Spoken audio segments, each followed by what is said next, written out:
بسم الله الرحمن الرحیم. نه بیا مدثر یم د عمومي ریاضي زده کړې لپاره ستاسو په خدمت کې یم.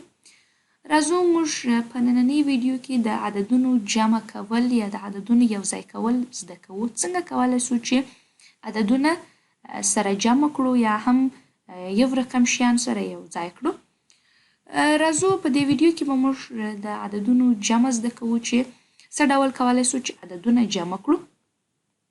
د عددونو په جمع کې به موږ د کوم رقم عددونو جمع زده کوو. یوه راځو دې خبرې ته. د دې خبرې په جواب کې داسې ویلی سو چې موږ د عددونو ډولونه چې دي موږ 3 رقم عددونه وویله. یو مو څه شو ویله؟ یو مو نیچرل نمبرز ویله، صحیح دي. او همدارنګه دویم چې و هغه مو هول نمبرز ویله. دویم مو څه شو ویله؟ دویم مو هول نمبرز ویله. او دریم مو انټیجرز ویله. دریم مو څه شو ویله؟ انټیجرز ویله. په تېره ویډیو کې که چیرې تاسو د عددونو سره نه یاست اشنا، یعنې عددونه نه پیژنئ چې څو ډوله عددونه لرو، تاسو کولی شئ چې تېره ویډیو وګورئ او عددونه زده کړئ چې څو ډول عددونه لرو. موږ د نیچرل نمبرز، هول نمبرز او انټیجرز د درو سرو جمع کول زده کوو چې څنګه کولی سو عددونه سره جمع کړو. که لومړی موږ د جمع تعریف ته راسو نو موږ داسې ویلی سو چې جمع په اصطلاح کې د جمع په لغت کې یوځای کولو ته ویل کیږي او د حساب په اصطلاح کې د څو همجنسو یا یو رقم شیان یا هم same kind of things یا یو رقم شیانو هغه یوځای کولو ته خپله چې ویل کیږي جمع ویل کیږي. راځو د درو سرو عددونو عموما دغه نیچرل نمبرز او هول نمبرز کې خو دومره توپیر نه و. د دوی توپیر فقط دومره و چې په نیچرل نمبرز کې صفر نه و شامل، یعنی په دې کې سره کم و.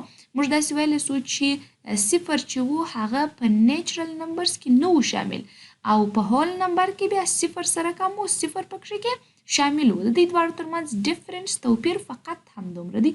خو راځو د دې جمع زده کوو چې څنګه کولی سو عددونه سره جمع کړو.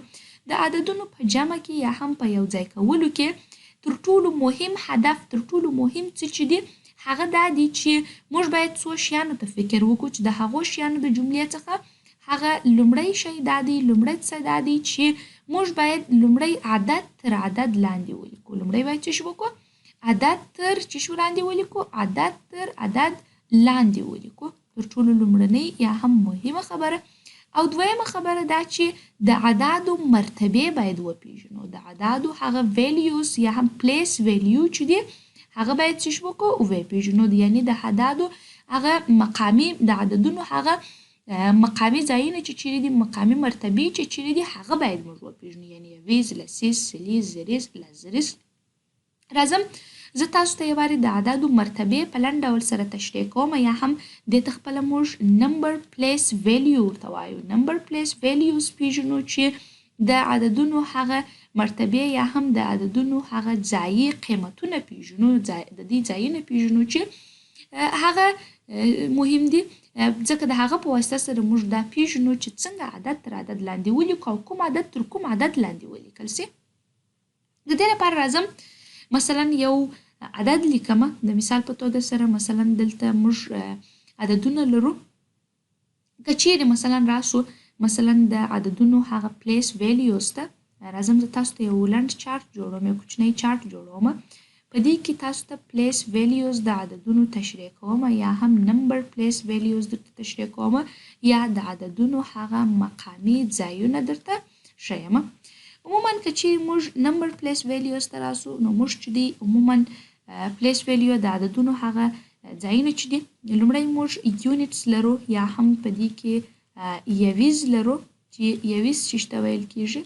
د یویز څخه وروسته د هغه څخه وروسته موږ ټنز لرو، صحیح دي، ټنز، لسیز او همدارنګه بل چې دی هغه کې هنډرډس لرو چې هنډرډس په خپله چې ته ویل کیږي، هنډرډس په خپله لسیز ته ویل کیږي، لسیز پکښې کې لرو چې دې ته په خپله د یویز طبقه ویل کیږي. دې ته چې ویل کیږي د یویز طبقه یا دې ته یونټ پیریډ ویل کیږي. دې ته چې ویل کیږي دې ته په خپله یونټ پیریډ ویل کیږي یا هم دې ته د یویز طبقه ورته ویل کیږي. د یویز طبقه صحیح شو؟ دې ته چې وایو د یویز طبقه یا هم یونټ پیریډ و دې ته ویل کیږي. د دې څخه بیا وروسته موږ 1000 پیریډ لرو. د دې څخه وروسته څه شی لرو؟ د دې څخه وروسته بیا 1000 پیریډ یا هم دې ته د زریز طبقه ورته ویل کېږي. څه ورته ویل کېږي؟ د زریز طبقه یا 1000 پیریډ دې ته د زریز طبقه وایي. د زریز په طبقه کې هم 3 عددونه شامل دي. 3 عددونه چې د هغو عددونو د جملې څخه لومړی چې دی هغه په خپله 1000 دی. 1000 ته څه ویل کېږي؟ زریز ورته ویل کېږي. همدارنګه د 1000 څخه وروسته بیا 10000 دی یا هم 10,000 یا دې ته څه ویل کېږي؟ 10 زریز ورته ویل کېږي. او همدارنګه بل چې دی هغه ته بیا 100,000 ورته ویل کېږي. څه ورته ویل کېږي؟ 100,000 یا هم 100 زریز. دې ته څه ویل کېږي؟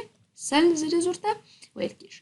د هغه څخه وروسته د 1000 پیریډ څخه وروسته د 1000 پیریډ څخه بیا موږ میلیون پیریډ لرو. څه شی لرو؟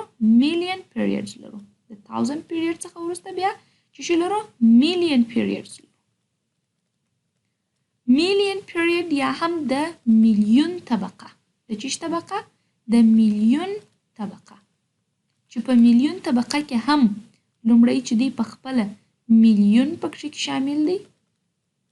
همدارنګه 10 میلیونه پکې شامل دي او د دې ترڅنګ 100 میلیونه پکې شامل دي.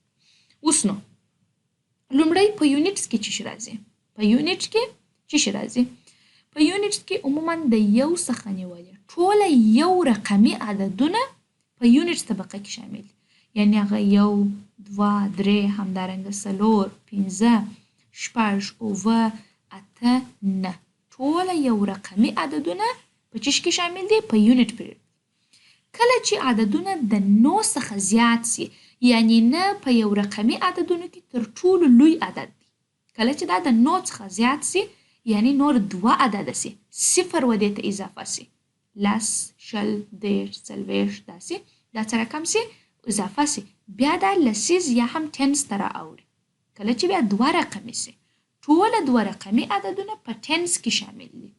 ټول 2 رقمي عددونه په ټنس کې شامل دي لکه 10 20 د دې په منځ کې چې کوم عددونه دي هغه ټول دغسې 10 دغسې 40 50 60 70 د دې ترڅنګ 80 همدارنګه 90 او 90 په تر ټولو لوی چې شي دی 2 رقمي عدد دی. یعنی ټول 2 رقمي عددونه بیا په لسیز کې شامل دي. اوس نو په دې کې په 10 کې مثلا 11 هم په لسیز کې شامل دي. 12 دغسې 13 دغسې مثلا که چیرې مثلا دلته راسو 43 مثلا دغسې 59 ټول 2 رقمي عددونه بیا په چی کې شامل دي؟ په ټنس کې شامل دي. او د هغه څخه وروسته کله چې 99 ته موږ رالو 99 ته رالو د هغه څخه وروسته عددونه 3 رقمي کېږي. یعنی بیا عددونه 2 صفره اخلي. څو رقمي کېږي؟ 3 رقمي. ټول 3 رقمي عددونه د 100 څخه نیولې بیا تر څو پورې؟ تر 999 پورې. دا بیا ټوله په لسیز کې شامل دي. ټوله په چی کې شامل دي؟ په لسیز کې. یعنی تر ټولو کوچنی 3 رقمي عدد چې دی 100 دی، تر ټولو لوی 3 رقمي عدد چې دی هغه څو دی؟ 999 دی. همدارنګه د دې څخه وروسته بیا کله چې بیا د 999 څخه وروسته دلته بیا بل صفر اضافه کېږي.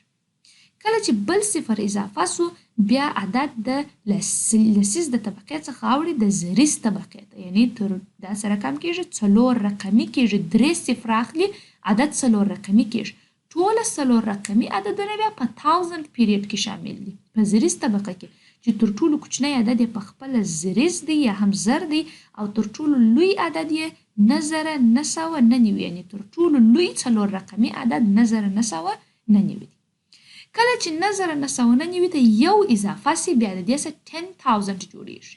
یعنی یو بل چې ور اضافه سي دا بیا 4 صفر اخلي. څو صفر اخلي؟ 4 صفر اخلي چې د 4 صفر په درلودلو سره دا یو 15 رقمي عدد کېږي او ټول 15 رقمي عددونه په 10000 پیریډ کې شامل دي چې د 15 رقمي عددونو تر ټولو کوچنی عدد په خپله 10000 دی او تر ټولو لوی عدد چې دی هغه په خپله 99999 دی. 99999 تر ټولو لوی چې شي دی تر ټولو لوی 15 رقمي عدد دی. کله چې دا 99,999 ته یو ور اضافه سي بیا دا څو رقمې کېږي 6 رقمې کېږي یعنی 15 صفره اخلي بیا دا 6 رقمي عدد کېږي چې دا بیا په 1000 پیریډ کې شاملېږي څو صفرونه باره پیدا کوي 15 صفره لرونکی عدد ته په خپله 100,000 ویل کېږي څو زره ورته ویل کېږي 100,000 چې دا په خپله یو 6 رقمي عدد دی چې درلودونکی د 15 صفره دی چې د دې تر ټولو کوچنی 6 رقمي عدد په خپله 100,000 دی او تر ټولو لوی 6 رقمي عدد چې دی هغه 999,999 دی صحیح دی که چیرې 999,999 ته یو ور اضافه سي بیا د دې څخه 1,000,000 جوړیږي چې درلودونکی به د 6 صفره وي درلودونکی به د څو صفره وي درلودونکی به د 6 صفره وي چې دې ته بیا په خپله 1,000,000 ویل کېږي چې په 1,000,000 کې تر ټولو هغه کوچنی عدد چې دی هغه 1,000,000 دی او په دې طبقه کې هغه تر ټولو لوی اووه رقمي عدد څو رقمي اووه رقمي عدد چې دی هغه بیا 9,999,999 دی چې دا په خپله څو رقمي عدد دی تر ټولو لوی اووه رقمي عدد دی دا رقم نو دا پروسه پسې ادامه لري چې بیلیون میلیارډ او داسې مخته پسې ځي چې دا په خپله چې شي سوله د اعدادو طبقې سولې صحیح دی دې ته په خپله چې ویل کېږي د اعدادو طبقې اوس که زه چیرې راسم یو عدد ولیکمه د مثال په توګه سره راځم لیکمه چې یو عدد راخلمه مثلا داسې لیکم چې مثلا 9 8 3 4 5 6 یو څوک راته وایي دغه عدد طبقه بندي که دغه عدد کې وښایه چې یویس چیرې دی لسیس چیرې دی سلیس چیرې دی زلیس چیرې دی نو تر ټولو لومړۍ خبره موږ د عددونو طبقې د رایټ طرف څخه د لیفت طرف پر لور باندې موږ عددونه طبقه بندي کوای سو د راسته طرف څخه و کم طرف ته چپه طرف ته چې ګورئ د دې طرف څخه یې موږ څنګه کوو د دې طرف څخه شروع یې دا طرف ته عددونه طبقه بندي کوو صحیح دی یعنی د چپه طرف څخه البته د چپه څخه وراسته ته صحیح دی د چپه طرف څخه لومړنی عدد د چپه طرف څخه څوم عدد لومړنی عدد ته یویز ویل کېږي د چپه طرف څخه دویم عدد ته لسیز ویل کېږي بالا خو دا دوه رقمي سو دا لسیز د چپه طرف څخه دریم عدد ته سلیز ویل کېږي څلورم عدد ته زریز ویل کېږي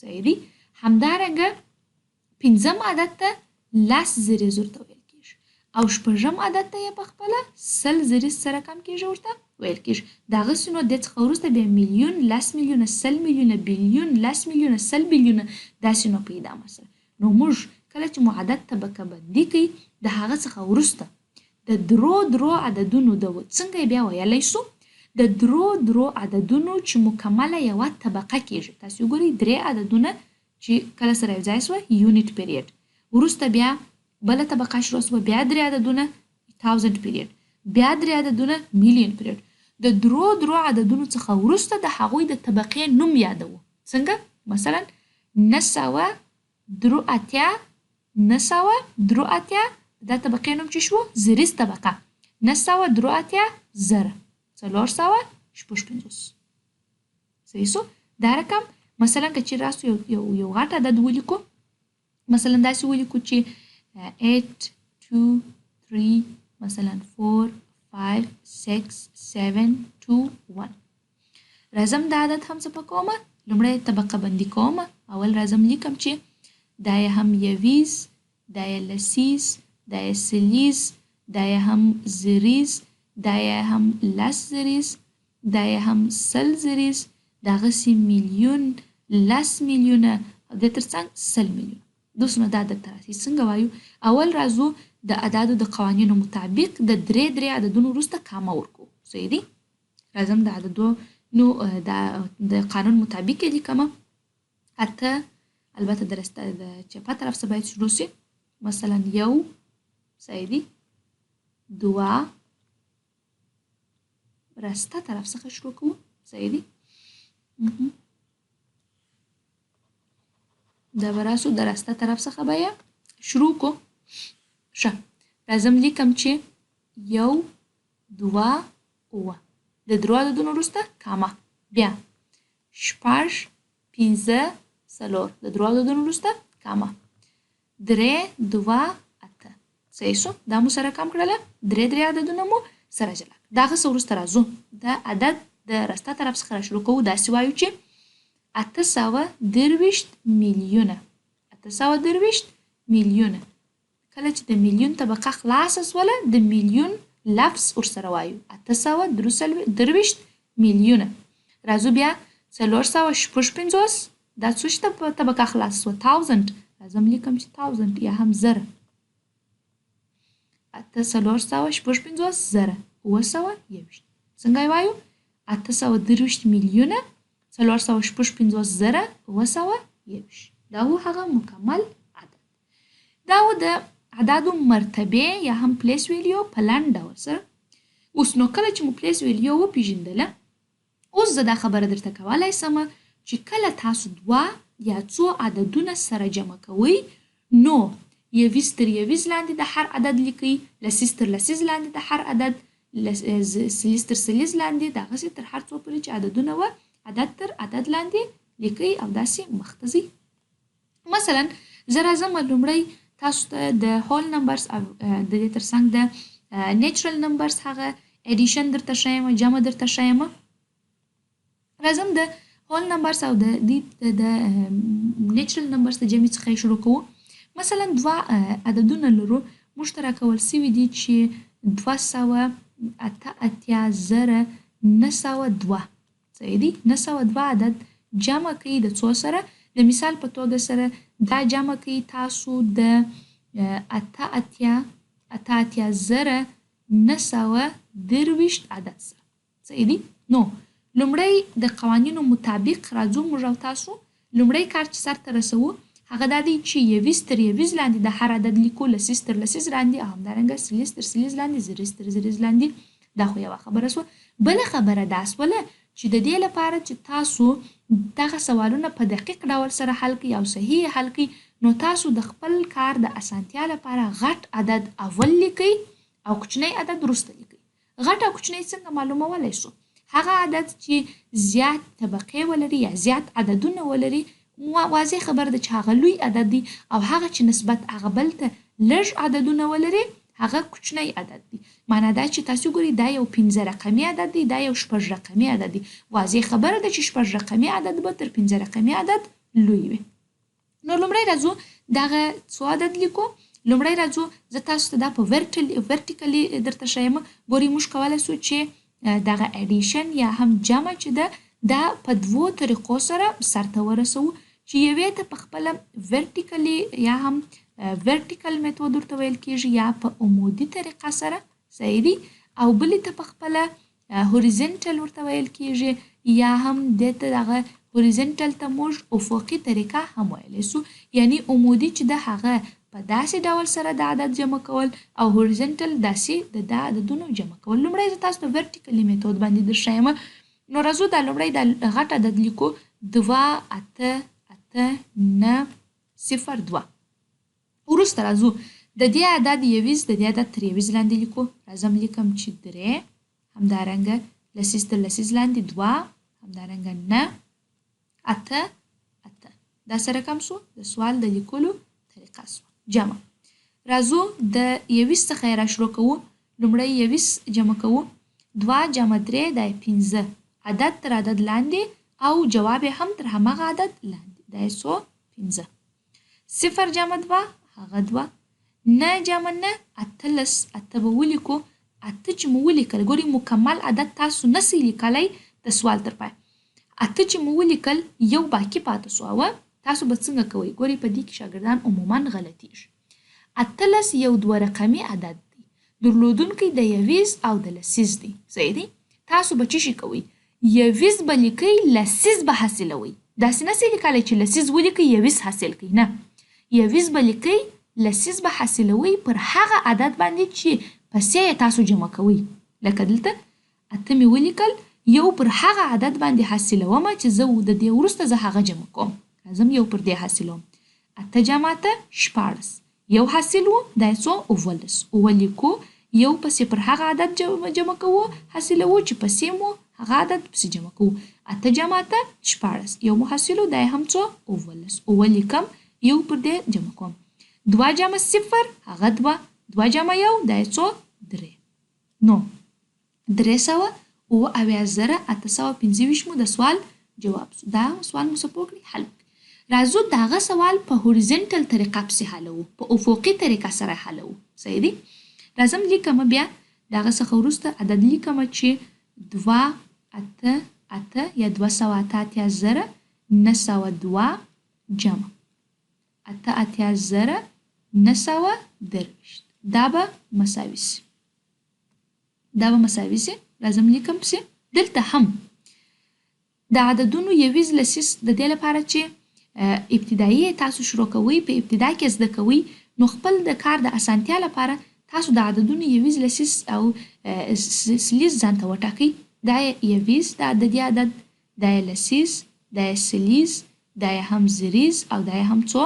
دا یې هم لس زریز. صحیح دی؟ دا بل عدد، دا یې یویز، دا یې لسیس، دا یې سلیس، همدارنګه زریز، د ترڅنګ دا یې هم لس زریز او دا یې پسې څو؟ دا یې هم سل زریز. اوس راسئ ډېر اسانه دلته په دې ځای کې راسئ تاسو یویز د یویز سره جمع کوئ. یویز د چا سره جمع کوئ؟ د یویز سره. صحیح دی؟ یویز د یویز سره جمع کوئ، جواب یې په یویز کې ولیکئ. لسیس د لسیس سره جمع کوئ، جواب یې په لسیس کې ولیکئ. څنګه؟ اول راځم یویز د یویز سره جمع کوم. 2 جمع 3 دا یې څو؟ 15. راځم جواب یې چیرې لیکم؟ په یویز کې. وروسته راځم لسیس د لسیس سره 0 جمع 2 هغه 2.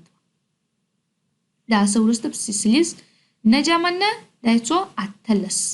راځم 8 به ولیکم، یو به پر دا پسې عدد باندې حاصل کړم. 8 جمع 8 دا یې څو؟ دا یې 14. یو حاصلو 19. 9 به ولیکم، یو به پر دا بل عدد پسې حاصل کړم.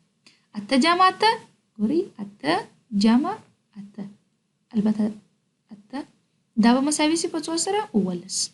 14 یو مو حاصل و دا یې 19. 9 به ولیکو، یو به حاصل کو پر دا بل. 1 جمع 2 دلته بل عدد شته چې دا 2 ورسره جمع کو نشته، نو 1 جمع 2 دا یې څو؟ 3. 328,825 مو د سوال جواب سو. دا عمودي او افقي طریقې سره د هول نمبرز او د نیچرل نمبرز جمع. ډېر اسانه عدد تر عدد لاندې لیکو، نو په دا رقم سره مو سوال څه رقم کیږي؟ حل کیږي. راځم یو وارې مخ د جمع ځینې جزونه تاسو ته درښیم، ځکه مې دا وروسته درته وښول چې تاسو جمع زده کړئ، د هغه څخه وروسته د جمع هغه جزونه درته ښیم، د جمع هغه برخې درته ښیم. ډېر اسانه لنډ دي. تاسو فرض کړئ چې دا مثلا څه شی دی؟ 2 عددونه دي چې زه یو د بل سره مثلا جمع کوم. صحیح دی؟ او دا د دې دواړو عددونو هغه د مثال په توګه سره جوابونه سول. صحیح دی؟ دا د جمع چې شی سوله هغه مکمل جوړښت یې څو چې سره کم لیکل کیږي. تاسو ګورئ په دې ځای کې لومړی دلته دې ته د جمع لومړی جز ویل کیږي. دې ته د جمع څه ویل کیږي؟ دې ته د جمع لومړی جز ویل کیږي. همدارنګه دې ته د جمع دویم جز ویل کیږي. دې ته څه ویل کیږي؟ د جمع دویم جز. او دې ته بیا د جمع حاصل ویل کیږي. د جمع څه ورته ویل کیږي؟ حاصل ورته ویل کیږي. صحیح سو؟ او دغه علامه چې تاسو وینئ دې ته په خپله د جمع ساين یا څه ویل کیږي؟ علامه ورته ویل کیږي. صحیح دی؟ دا هغه د جمع څه سوله هغه لنډ ټوله کانسپټ یا هم هدف سو. راځو دا خو د هول نمبرز او همدارنګه د نیچرل نمبرز جمع و. اوس د انټیجرز جمع څه ډول ده؟ اوس به نو د انټیجرز جمع به ولې جلایي؟ په دې خاطر چې که چیرې تاسو انټیجرز نه پیژنئ، تېره ویډیو وګورئ، انټیجرز به زده کړئ. زه دلته لنډه یادونه کوم، ځکه انټیجرز د صفر په شمول ټوله پازیټیو نمبر چې وه یا مثبت عددونه چې وه هغه هم ټوله په انټیجرز کې شامل وه، او همدارنګه ټوله نیګیټیو نمبرز یا هم منفي عددونه چې وه هغه هم ټوله نیګیټیو انټیجرز یا هم نمبرز چې وه هغه هم ټوله په چیش کې شامل وه؟ په انټیجرز کې شامل وه. نو وخت چې موږ نیګیټیو نمبر د پازیټیو نمبر سره جمع کوو نو څه به کوو په دې وخت کې؟ په دې وخت کې به څه کوو؟ راځو دا درته ښیم. لومړی خو دا چې زه د هر څه نه مخکې د دې نه مخکې چې دا شروع کړو نو راځم یو وارې تاسو ته د علامو ضرب درته ښیم. د علامو چې درته ښیم ضرب یې درته ښیم. ګورئ عموما علامې چې دي چې موږ مثبت او منفي علامې لرو دا خپله یو د بل سره ضربیږي چې د ضرب مطابق به موږ سوالونه حلوو. مثبت علامه عموما په مثبت علامه کې یعنې د دوو عددونو علامې که دواړې مثبتې وي دا عموما مساوي کېږي په مثبت سره او منفي په منفي کې همیشه مساوي کېږي په منفي سره. دا چې شوی البته په مثبت سره صحیح دي یعنې هم علامه همیشه مساوي دي په مثبت سره او همدارنګه منفي په مثبت کې همیشه مساوي دي په منفي سره او مثبت په منفي کې هم همیشه مساوي دي په منفي سره. یعنی مختلف العلامه چې دي هغه عموما مساوي کېږي په چی سره په منفي سره او هم علامه مساوي کېږي په مثبت سره. زه راځم د دې سوال راخلم د مثال په توګه سره د داسې سوال راخلم چې په هغه کې زه هم مثبت عددونه ولرم او هم منفي عددونه. مثلا مثبت 8 جمع منفي 15 مثبت 8 جمع منفي 15 په دې ځای کې تاسو وګورئ مثبت عدد د منفي عدد سره جمع کوم. دلته چې شي کوو په دې ځای کې د علامو ضرب سرته رسیږي. عموما مثبت په منفي کې چې شي کېږي منفي کېږي نو د 8 څخه 15 منفي کوو. د 8 څخه چې 15 منفي سي دا به مساوي سي په 2 سره په 3 سره. علامه د غټ عدد څخه راخلو. که د غټ عدد علامه مثبت وه جواب مثبت دی. که د غټ عدد علامه منفي وه جواب منفي دی. اوس د غټ عدد علامه مثبت ده نو دلته چې شي کوو نو جواب مو هم مثبت دی. اوس نو تاسو دا پوښتنه پیدا کېږي چې د 8 سره کله مثبت علامه لیکلې ده دا نو څنګه موږ دې ته مثبت ویلی سو. ګورئ د مثبتو عددونو سره د مثبتې علامې لیکل مهم نه دي صحیح دي خو د منفي عددونو سره د منفي علامې لیکل مهم دي تر څو مشخص سي چې دا یو منفي عدد دی. همدارنګه که چیرې داسې ولیکه د عدد په جمع کې د تبدیلي خاصیت شته. که چیرې تاسو د عددونو ځایونو ته تغییر ورکړئ یعنې داسې ولیکئ چې منفي 15 جمع 8 هم دا مساوي دي په 3 سره یعنې موږ ویلی سو چې دا چې په جمع کې تبدیلي خاصیت شته نو 8 جمع منفي 15 مساوي دي د منفي 15 جمع 8 سره کوم چې مساوي کېږي په 3 سره یعنې د دې کې کوم توپیر نشته. همدارنګه که چیرې راسو دوه دانې هم علامه عددونه سره جمع کو مثلا داسې لیکم چې 8 جمع 2 تاسو وګورئ دواړه هم علامه دي دا هم مثبت عدد دی دا هم مثبت عدد دی. په دې ځای کې راځو دا خو مثبت کې خپله چې شي کېږي مثبت کېږي. راځو دا دواړه څه کوو سره جمع کوو 8 جمع 2 دا به خپله مساوي سي په 2 سره په 10 سره. دا سوال سره کم سو حل سو. همدارنګه که چیرې دوه منفي عددونه ولرو دوه سره کم عددونه ولرو منفي عددونه ولرو مثلا داسې لیکم چې منفي 8 صحیح دي جمع د مثال په توګه سره منفي 2 جمع منفي 15 دا به مساوي سي. په دې ځای کې به تاسو راځئ کله چې تاسو دوه مختلف العلامه عددونه ولرئ چې هغه څه پکېږي یو د بل سره جمع کېږي. لومړی خبره ستاسو خو دا په فکر کې دی چې منفي په منفي کې مثبت کېږي صحیح دي نو منفي په منفي کې دا مثبت 8 جمع 15 دا مساوي سي په 2 سره په 14 سره 8 جمع 15 به مساوي سي په 2 سره په 14 سره. اوس نو دا مساوي سو په 14 سره علامه د غټ عدد څخه راخلو د غټ عدد علامه مو څو ده د غټ عدد علامه مو په خپله منفي ده نو دا مساوي سي په منفي 14 سره. سم خلاص په دې خبره باندې کله چې تاسو دوه سره کم عددونه ولرئ منفي عددونه چې یو د بل سره جمع کوئ تاسو به دواړه عددونه یو د بل سره جمع کوئ. کله چې مو عددونه دواړه یو د بل سره جمع کړله نو علامه به هم چې شور کوئ منفي به ورکوئ یا هم د غټ عدد څخه به ورکوئ یا هغه مشترکه علامه چې دا دواړه عددونه یې لري تاسو به هغه مشترکه علامه و چې شته هم ورکوئ و حاصل ته به یې هم ورکوئ. دلته هم موږ ویلی سو چې دا د جمع چې شي سو لومړی جز سو او همدارنګه دا یې دویم جز سو او دا بل مو سره کم سو حاصل سو. دا یې فقط هغه افقي طریقه ده هغه بله یې عمودي طریقه. دا و د عددونو جمع کول د عددونو د مرتبو پیژندل. د دې په خلاصېدلو سره زموږ او ستاسو د دې ویډیو درس هم پر همدې ځای باندې پای ته رسیږي. تر بلې ویډیو پورې ښه ورځ او ښې چارې.